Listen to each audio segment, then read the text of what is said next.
Hello, আসসালামু আলাইকুম। দেখেন, একটা ভিডিও নিয়ে আসছি আপনাদের সামনে। সুন্দর একটি ভিডিওটি আপনারা সম্পূর্ণ দেখবেন। একটা ইঁদুর আমি মারতে গেছিলাম, তারপর দেখি যে সে তার বাচ্চাগুলো, চারটা বাচ্চাগুলো নেওয়ার জন্য সে অনেক পরিশ্রম করে এই জায়গা থেকে নিয়ে গাছ বেয়ে বেয়ে তারপরে সে আপনার নারিকেল গাছে নিয়ে যাবে। দেখেন, ভিডিওটি সম্পূর্ণ দেখেন। ভিডিওটি দেখলে আপনাদেরও ভালো লাগবে। এই যে দেখেন কিভাবে নিয়ে যেতেছে, মুখে কিন্তু বাচ্চা আছে।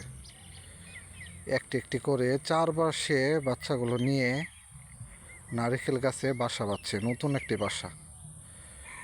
কবুতরের বাসায় সে রাখছিল।